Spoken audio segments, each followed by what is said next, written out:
If you've ever wondered how to find a job or how to find work abroad while on a working holiday visa, you're in luck. I'm Safia, your host, and I'm ready to answer all of your burning questions about finding work during a working holiday visa. Before we get started, I'd like to give a huge thank you to our sponsor, International Experience Canada, a program of the Government of Canada, for making the Nomad Talks possible. On today's live episode, we're joined by Athena, who did a working holiday visa in Scotland and ended up staying 4 years, and by Sandy, who has come full circle, you guys, from seeing a Nomad Talks about the working holiday visa to embarking on her own working holiday visa journey in New Zealand. Wow. So here's a question many of you have been wondering about. So, Athena, is it necessary to find a job before arriving at your working holiday visa destination? I wanted to start continue my career, not take a full break. So I Skyped a few recruiters. I had a very robust LinkedIn profile, Skyped a few recruiters before leaving, and then had some job interviews already lined up. I didn't know what the market would be like because, in Canada, it can sometimes take up to 2 months in my industry to get signed contract and start your work. So I also had my resume with my waitressing experience printed out in my bag. And just in case. Just in case. Always handy. Yeah, exactly. In case I needed to go around and hand out my CV. So I had backup plans. So I would say not necessarily, but it depends if you want to do your career there. And then you might want to get started before you go. So for those of you that have just tuned in and you're unfamiliar with the working holiday visa and you want to know what we're talking about, I'll put a link here in the comments for International Experience Canada with all the details. So basically, the working holiday visa allows Canadians between the ages of 18 to 35, 30 for some countries, to work for up to 1 or 2 years in more than 30 destinations around the world. Sandrine, now your experience in New Zealand is quite unique. We'd love to hear about your story about finding a job during your working holiday visa. Actually, it's the total opposite for me. So what I did actually is I looked in my book because I bought the Lonely Planet book of New Zealand. I went through it and I actually saw Hobbiton in there, which was a touristy site, but which is amazing, by the way. And so, what is Hobbiton for the people that don't know? Yeah, true. Hobbiton is the Hobbit village in the Lord of the Rings. Okay. So it's actually the movie set where the movies were filmed. So I actually saw that in my book and I thought, wow, I really want to work there. And so I did. Actually, I harassed them almost until they got me the job. So what are the steps exactly? Just walk us through it. What are the steps that you took to find this job during your working holiday visa? I say I harassed them. Obviously, I didn't, but, I was persistent. But at first, basically, I looked on their website. So I just applied on the, career part of the website. Yeah. And then I sent them an email and I wrote a presentation letter, and I really wanted to make sure that they knew how passionate I was. And then I went in person, and I think that's one of the biggest steps to take is actually go there in person, because when they meet you, that makes a whole difference. Right. And for me, I had never been a guide, like a tourist guide. So they really needed to see how bubbly I was, and how really passionate about it I was. And so I went up there, and the only job that was available at the time was visitor host, which means pointing cars where to park in the parking lot. And I thought, that's a point to start. So I said, yes, I'll do the interview. And when I got to the interview, they said that actually there was one place available for a guide. No way. Yeah. So someone had resigned the day before. And so I Can you believe that? Yeah, I know. It's faith. Faith. And so, so I applied and I got it. And it was amazing. That is so crazy. And what other type of jobs did you get when you were in New Zealand? Was it the only one that you had? No. So I did that for 4 months. And then afterwards, I was waitressing, and then I was selling ice cream and chocolates. And it was amazing, truly. It's not, I had never been a waitress. And actually, I loved it because of the team. And I think in traveling, you have to get out of your comfort zone as well. So yeah, you really have to, open your horizons, definitely. I agree, because I went to Australia to do a working holiday visa as well. And I don't know, I think I was expecting to find work in my field. I had studied in marketing. Same. And it was really, and it was so hard. And at one point I was just like, well, I guess I have to go into hospitality. And I had never, ever worked in hospitality before. I had done tons of promo job here, but never hospitality. So when I was doing the interviews and stuff, they're like, so have you ever worked in a restaurant? I was like, yeah. Like, can you hold plates? And I knew it was going to come up. So I kind of did like a quick class on how to waitress because I had no idea. It was like, I don't know, a half a day class. So I was like, yeah, I can. That's actually a good idea. I should have done that. But it worked out. You did it anyway. Yeah, I mean, because I was really like, oh, no, I can do it. Yeah, of course. And we'll try you out. But no experience. You got to start somewhere. Just as an idea, if you're really looking and you're kind of nervous about finding accommodation. I know some people as well that worked at the hostel in town. So they not only got free accommodation, so they lived in like the staff dorms, but they like helped at the hostel, which also meant that they met a lot of people. So that's an option too if you're a little bit nervous about your situation. Yeah, to find work in the beginning. Absolutely. So Sandy, let's help our audience out. Are there any helpful resources that you use to find a job during the working holiday visa? So you said in the beginning you started with finding about Hobbiton in The Lonely Planet. But other than that, like, are there any websites, job boards, or local agencies that you found were useful? Yeah, well, for me, actually, it was more about people that were in the hostel, because I think that just talking about what are the jobs around is so useful. So you don't even have to be friends with people in the hostel. You just say, hey, where are you working? Like, is there any work around? And they for sure will know. And people working at the hostel as well. They're connected. Oh my God. Like, they know everything, really. And often they're foreigners that have stayed for a long time. So they know the tourist stuff to do, and they know the jobs. And there are also billboards as well in many of the hostels in New Zealand. So that's really, really useful. So I would say more, around this, and maybe Facebook groups as well. Okay. So sometimes it's like, for example, I lived in Matamata for Hobbiton, but there's a Matamata group as well on Facebook. And so they can actually say, hey, we need a waitress, for example, in one of our restaurants. And so, it's pretty much everywhere, but ask around would be my first tip. Yeah. And what about you, Athena? Are there any additional resources or tips that you found helpful during your job search? I mean, LinkedIn was obviously the way to find it. So for me, that was the only way that I found work. Like, okay. And I applied to jobs, and recruiters actually got back to me and said, listen, your skills don't actually translate well. Like, I spent a lot of time on construction sites in Canada as a site manager. Okay. You need special like qualifications in the UK for that, which I didn't know about. So they kind of help guide me as well. So if you can find like a local recruiting agency, that might also help, especially if you're looking career-wise in your field. And then they can guide you, and maybe you might need an additional training or something, like safety certification, who knows, but they can definitely help. Okay, that's good insight. Really good to know, especially when, like you said, if you're wanting to stay in your field.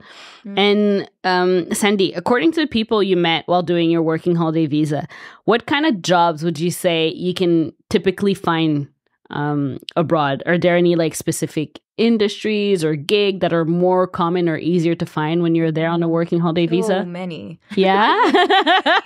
So many types of jobs because you can be working on a farm. Customer service as well. So Yeah. Fruit picking as well. okay. That's a big one, especially in New Zealand. So you can, fruit picking is like cherries, blueberries. There's so many types. Well, kiwis, of course, obviously. But yeah, different types. It's you can basically do anything. And they really need backpackers. They really need foreigners to help out. So there'll be really like many jobs for you to have. Okay. And Athena, your experience was a bit different because you did work in your field. So would you say it was easier or harder for you to find job opportunities in your specific field during your working holiday visa? I found it was way easier. Okay.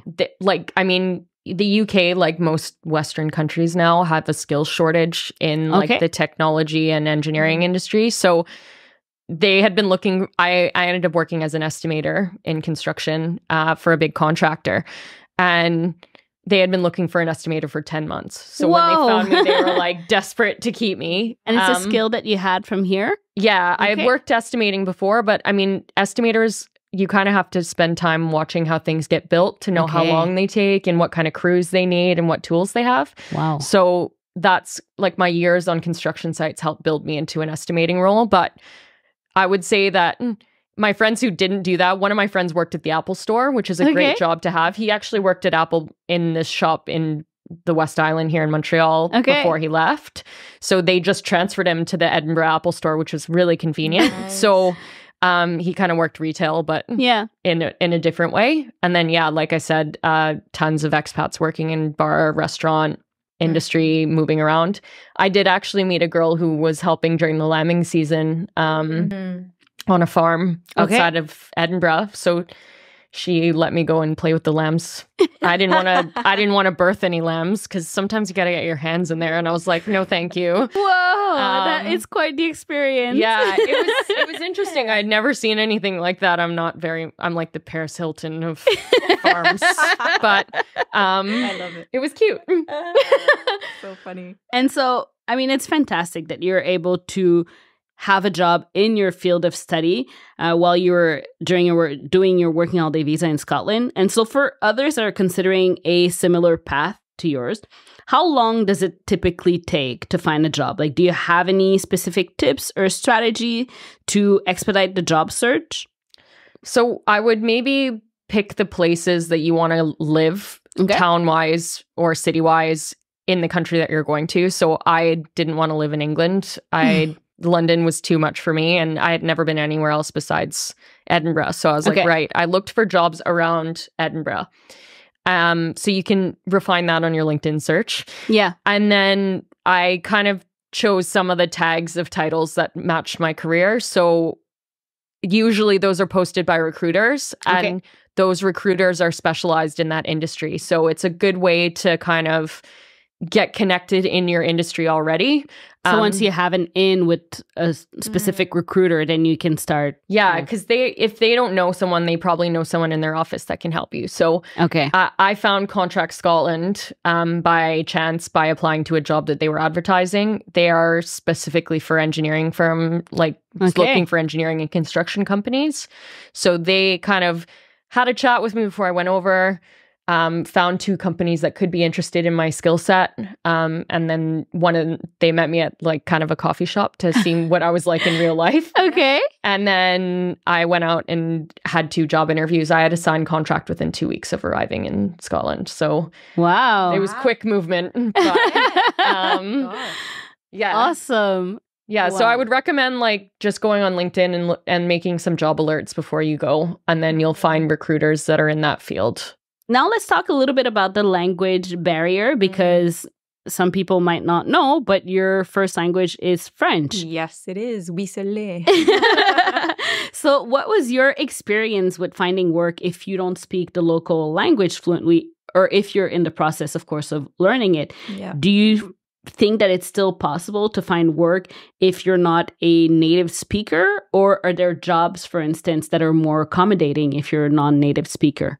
Definitely. I mean, you can have jobs without speaking English in New Zealand. Okay. Like you can work, it's not only hospitality, but you can work in the kitchen. There's so many examples. They're not coming to my mind right now. But, there's so many. Even like fruit picking that you mentioned before, I'm guessing. Thank you. Fruit picking. And if you work for the hostel, you can change beds and, be washing bathrooms and stuff. And there's so many, and some that are really nice to have as well, and it's a good experience. But I think you just need to trust yourself as well. Okay. Because you might think you have a big accent, but when you get there, everyone has an accent, and like True. You'll be probably with foreigners as well. So you'll be with international people who will have an accent different to yours. And yeah, trust yourself, because it really, as long as you try, people won't laugh, They'll just be understanding like, oh, okay, they actually speak another language. They're trying to speak English now, so I'll help them, and it's... Because before leaving for New Zealand, what was your level of English? Because you worked as a guide. I'm guessing you were speaking English. I know. Gosh, that was stressful. But I mean, I was fluent, but not as much as obviously living 2 years in New Zealand made me. But you really just need to trust yourself, because I knew, how to get by. Yeah. But, speaking in front of a crowd was something else. I can imagine. Yeah. And it was actually funny because with language barrier is the accent in New Zealand is, very intense sometimes. Yeah. And so the first time that I actually met a Kiwi, which is a person living in New Zealand, they're called Kiwis, I couldn't understand a word she was saying. Like, we met on the plane and she was sitting right next to me and she was telling me stuff and I was like, okay. I'm sorry, what? Oh, okay. But I couldn't understand a word. And then we actually became real good friends. Yeah. And and we're still talking actually to this day. But I got used to it. And you do get used to it. So you just, trust yourself and trust the process, I think. Yeah.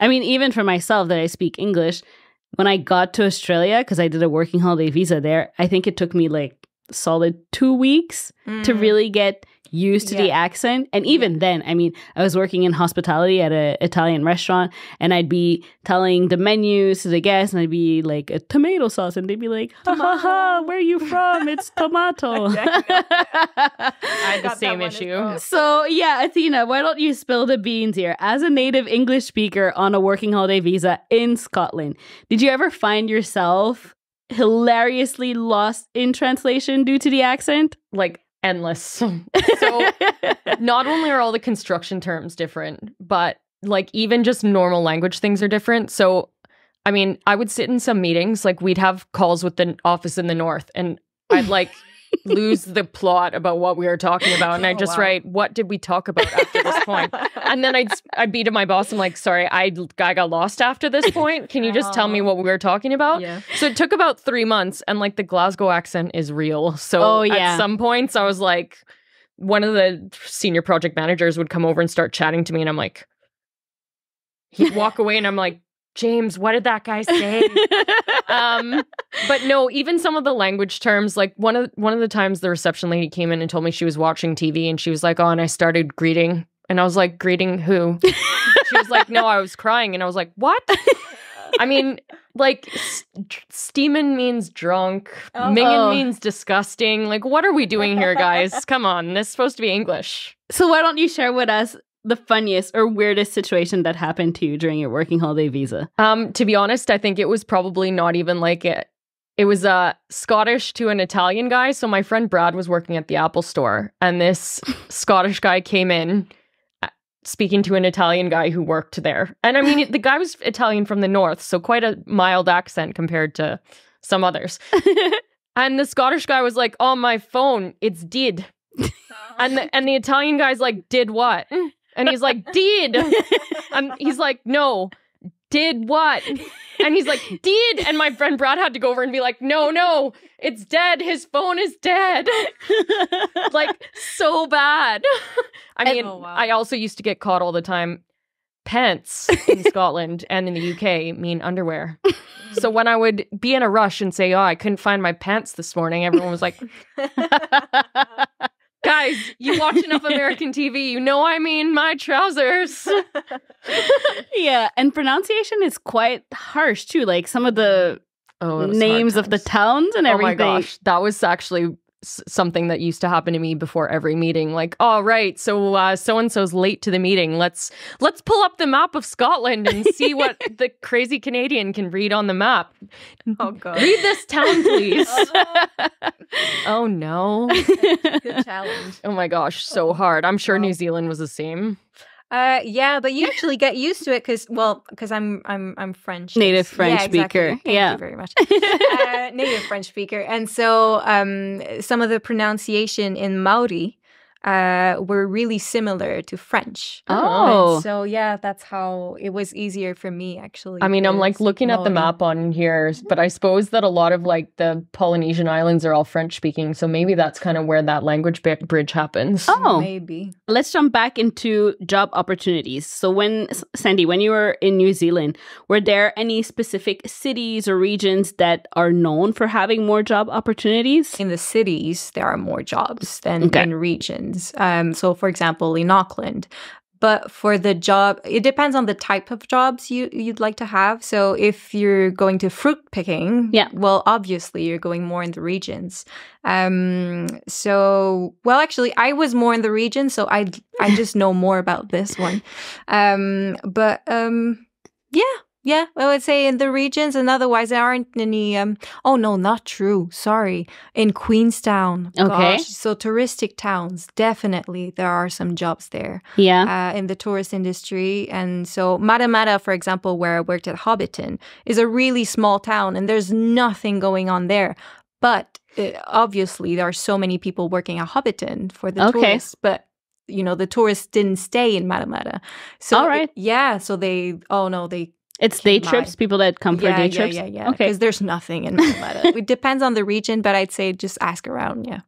And what about you, Atina? Let's hear from your experience. Did you notice any particular cities or regions in Scotland that offered more promising job prospects? I mean, I would definitely say the big cities, but because Scotland is so touristy, like with the whiskey industry and like sightseeing, like I mean, in Scotland, there's a really famous road in the north called the North Coast 500. It's Okay. a 500-mile road up the north coast. It's absolutely stunning. Like there's beaches up there that look like the Caribbean. Actually, No way. actually, a tourist tried to market this beach as a Caribbean beach, and then someone from Scotland was like, "That's a Scottish beach. What are you talking about?" So yeah, there's lots of, I mean, little hotels, B&Bs, restaurants all along the North Coast 500. So I mean, it depends, like you said, where you want to go, but for the most part, I would say like there's enough touristy spots even in the remote areas, and especially in summer when the peak of like people coming to Scotland on holiday are around. But yeah, the big cities, if you want to just get an easy a pub job or So if you want to take advantage of those opportunities, the best is to look for those touristy towns. Yeah, exactly. I think that's basically it. Like where there are tourists, there are jobs. Yeah. I mean, Edinburgh and Glasgow are also university towns, so there's like tons of that as well. But, like university jobs, like with some pub jobs, living in the university, working in the restaurants, that kind of stuff. So it's easy. And also, I mean, the contrast as well, like Edinburgh is where the government is, and Glasgow is a working town and always historically has been. So you kind of get the contrast. But I would say you're pretty safe in most places. And if you want a little bit of a quieter life, you can probably find a job at a pub or a restaurant in a small town like Inverness or up in the north. So lots of options. That's good to know. All right, so we're just talking here. But Sandy, looking back at your experience with the working holiday visa in New Zealand, would you consider embarking on another working holiday adventure in the future? Definitely. I'm still thinking about it. Oh, really? Tell us more about it. I mean, because I really wanted to get back to, like, I'll say that in quotes, but like a normal life. Yeah. To try it out, actually. Like back home, you mean? Yeah, exactly. Okay, okay. So now I'm here, I'm settled here, and I've got a settled job, and it's great, but life is so different. It couldn't be two more extremes, actually. And sometimes it's like the freedom of traveling. You kind of miss that, and the like, oh, okay, what are we going to do today? And like next week, and oh, like where am I going to go hiking and see these wonderful lakes? And the discovery thing of traveling is it's sometimes you miss it because you've been there for so long. And there's a thrill too to go out of your comfort zone as well. Definitely, and you learn about yourself. It's really nice actually to put yourself not at risk, but out of your comfort zone, and really see like, okay, your reactions to sometimes like, things happen and you didn't how you can adapt. Yeah, exactly. You learn about yourself, and I think I kind of miss that unpredictable thing. Where would you go on a working holiday visa next? Sorry, I missed the translation. Iceland. Iceland. Yeah. Wow. I have it. Good news, because next year they just announced it actually that Iceland, they now have a partnership to do a working holiday visa. Oh, really? They just recently announced it, like I think in the summer they announced it. Yeah, but it's going to start next year. Okay. This is your opportunity. Yeah, thank you. This is your opportunity. I wouldn't have known. Well, okay, great. Well, yeah. Well, Iceland it is. Iceland it is, to be fair. Like, I really wanted to travel there, but now that there's a working holiday. It's going to start in 2024, so look into it. If you're interested as well, just check out the International Experience Canada website. You'll have all the details about when it's going to start, but it's a new part of the program. Iceland and Finland, actually. Really? Yeah. Oh, that's so nice. Yeah. Oh, I'm really happy. So now you have so many options, Yes, Andy. I love it. So here's another big one for you, Athena. How did your working holiday visa experience and the jobs that you had during that time impact your future job opportunities? It's like having a calling card to say that you can adapt in an international environment. Like, I had lived all the way across Canada. I lived in 5 provinces working on different projects in construction. And then when I moved to the UK, I was obviously like, oh, you have international experience. Great. And then I came back and it was like, oh, you have international experience for us too. So I now work in the mining industry, which is quite an international industry in a lot of ways. Kit comes from everywhere. Like, I had to import something right before Brexit from Ireland into the UK. And it was like, I was doing my grocery shopping the 24th, the day before, like yelling at my shipment guy because I was afraid of what was going to happen with the border. So like now that's stuff that it's totally adaptable to my current job. And also just having that on your resume that you were an international employee somewhere.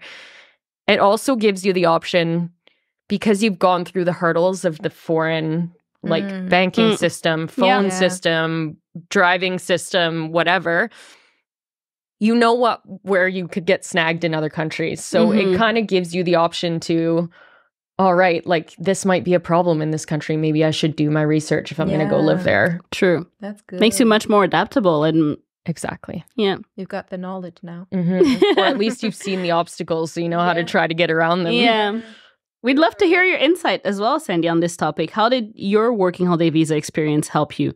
Like, have you found that your international work experience has been an asset in your career right now?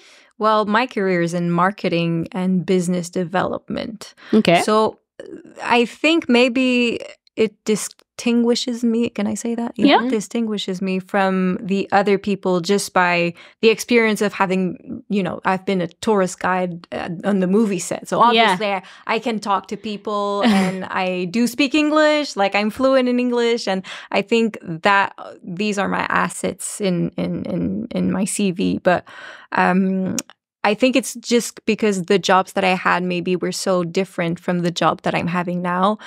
Maybe not, but I mean, if there are other jobs that I might be having, if it's with the public, certainly it will help me out. Yeah. It's a life skill for sure. Yeah. Oh, yeah. Oh, yeah. It is. It is. And I think it it's looks not good. easy. I think it looks good on a resume as well Yeah. to have this international work experience. It makes you that, a little more unique compared to other True. Well, it also candidates. gives you the opportunity. Like I met a guy who was opening. He had a craft gin distillery business in the UK. So he was a Scottish dentist who was like, "Oh, I don't want to be doing dentistry full time for the rest of my life." So he started a craft gin company, Okay. and they were trying to market to the US. And he actually had to take a full class on like the language that he had to use in the marketing over there because they're so different. Like they don't use bespoke in any of their verbiage. How to speak to people, how emails have to be more direct. Like I got the opposite problem where people in Scotland were like, "Well, you can't be that blunt." And I'm like, it's just how I speak. It's how we operate. So you kind of also get a way of, even if you didn't directly work in your field, like you get a way to see how other people operate their businesses and how they like do their advertisements and how they have to work with each other. Like there's a cultural difference to everything. So Of course. when you can be more sensitive to that, if you've worked outside, makes you think of it differently. It's true. And you come out of it with a much bigger, like, more open-mindedness, I find, than anybody else who hasn't traveled or had any international work experience. Yeah, definitely. Well, you both share very valuable insight today. But before we wrap up, can you each share a piece of advice for anyone dreaming of going on a working holiday visa? Let's start with you, Athena. Just do it. Yeah. You stole mine. I think that if I was going to recommend to anyone, and no offense to you ladies, because I know this is completely contradictory to your experience, but I would recommend trying to go somewhere that's a little bit more central, like Europe or maybe South America, if you can. Places where you can get to different countries a lot easier, because especially European countries, they have like the mandatory 6 weeks of vacation a year. Like, there are so many things. I was just on skyscanner.net every 5 to 6 weeks, like Glasgow to Europe, and then see what was cheapest where I hadn't been. And I was just in a new country all the time. So I would recommend, I think, if you're going to choose a place, like choose somewhere that you like, that you think that you'll fit in with the culture. And because, like, don't go to Scotland if you don't like pints or deep fried food, I guess. But like, try to pick a place that you would fit in with the culture, and then also think about the lifestyle you want to have. Like, if you are a naturey person and you want to be in Australia or New Zealand, where you're kind of contained to where that environment, then that's the choice. But like, I'm a city girl and I love seeing a new city every day if I could. So that was my easy choice. So I would recommend, like, check your lifestyle and see what you would like. Interesting. Sandy, it's your turn to inspire us and inspire others the same way that we inspired you. A little bit of pressure. A little bit of pressure. Yeah. What's the biggest piece of advice you'd like to share with others? I mean, just do it. It's so true, though, because you'll see so many obstacles in your way. You'll see all the barriers. You'll see them. You'll be afraid. Language, work, money. But it's actually so worth it just for the experience of doing it. And I mean, we can always say, like, oh, it's so cheesy learning about yourself, but it's so true. I mean, invest in yourself is the best thing you can do. And so, yeah, I think the best advice is, I mean, just do it. But maybe I'd add an asterisk to that, saying, you can plan ahead if that's what will make you, enjoy your stay more. So, for example, for me, I didn't have any stress for going and grabbing a job. Yeah. So that wasn't a stressful thing for me. So I just, let it went be. with And yeah, exactly. But you can always prepare. Like I did. Yeah, exactly. And there's so many, it depends on how you want to travel as well. Like, are you traveling more for work experience, for example? Or are you more there for hiking? Or are you more there for, the cultural differences? And then you'll stay in the city because you'll want to be around loads of people that are, are foreigners. Yeah. So it really depends on what you want. But you need to do it. Really. Like, and every experience is unique as well. It is. So. It is. Like for me, I was listening to you and I was like, wow, it's incredible how we have two different, like, extreme experiences. Yep. For me, it's like I want to go deep in one country. I want to go full in and like live with its people and learn the ways. And I'm not saying you didn't do it. Like you probably I bought did. a house with a local Scottish guy. I saw So it. you probably did. Exactly. I think there's something really. I'm not finding the word, but it will be like enlightening, I think, to actually have this experience. And so there's not a good reason to say not to do it, actually. It's just, go. Go for it, experience it for yourself. And I always tell people, like, if it's not going well, you can just come home. Of course. And it doesn't have to be black or white. Yeah. You can try it out. You can try, I'm not, I don't have a job. I can go wolfing then.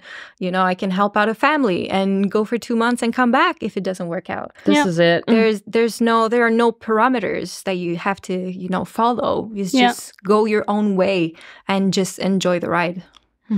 That's amazing. I hope that I know that we've inspired a lot of people today. So thank you, Sandy. Thank you, Athena, for joining us today and sharing your wonderful, if not different, working holiday visa experience, but still very wonderful and unique.